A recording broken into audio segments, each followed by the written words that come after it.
Hi, everybody. I'm Jenna, and today we are going to talk about context clues. An important thing about context clues and something to remember is that even adults need to use these sometimes, and context clues are very helpful for when we're reading. So, when you're reading at home or reading at school, sometimes you'll see a word that you've never seen before or you don't know what it means. And there are a lot of different ways to find out what that word means or what that word is. And it's good to remember that everybody learns new words every day, and we're always learning and growing. But an important skill when you are learning and reading more than before is figuring out what a word means without looking it up, without using a dictionary. So sometimes we'll be reading and a very big word will pop up.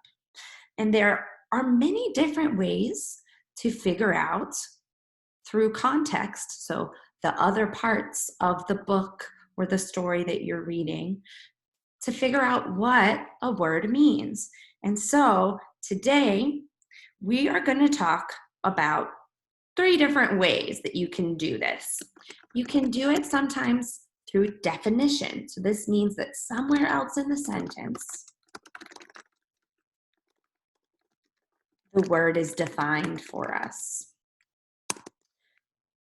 We can also use synonyms. So words around the word we don't know that have a similar meaning or the same as the word we're trying to figure out. And then we also have antonyms, which are words that mean the opposite of the word that we are trying to figure out. So we together are going to practice synonyms today. And we're going to do that, or finding a word and the meaning of a word through context clues with synonyms. And we're going to use this book, Chrysanthemum. It's a very good book.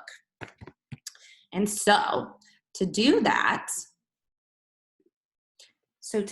we're going to read 2 pages from Chrysanthemum. And we're going to read those out loud so that we can practice. So we say, Chrysanthemum's a daisy. Chrysanthemum's a daisy. Joe, Rita, and Victoria chanted, thinking it was wildly funny. Chrysanthemum wilted. She did not think her name was absolutely perfect. She thought it was absolutely dreadful. What's so humorous? Asked Mrs. Twinkle. Chrysanthemum was the answer.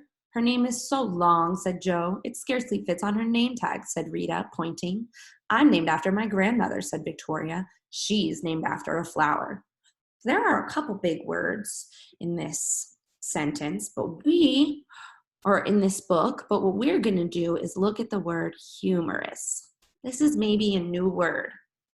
So, in order to find the synonym somewhere else, we have to think about what's going on. So, let's see, they're in a school classroom, and we have in our first sentence, Chrysanthemum's a daisy, chrysanthemum's a daisy. Joe, Rita, and Victoria chanted, thinking it was wildly funny. So their teacher, Mrs. Twinkle, asks them, what's so humorous? So we can maybe see that there's a connection with what they're laughing at first, and then the question she's asking. So a good synonym for humorous is wildly funny. And now, using context, we found the meaning of the word on another page in the book. We can also practice with antonyms a little bit in this one. So you can see, remember that antonyms are words that are opposite meanings. So we have, for example, right here, she did not think her name was absolutely perfect. She thought it was absolutely dreadful. So we can see that maybe dreadful is the opposite of perfect. And dreadful means really bad, and perfect means really good. So this is another case that context clues have helped us figure out the answer. So that's a good way to use context clues and just a good way to get started. We will practice more later.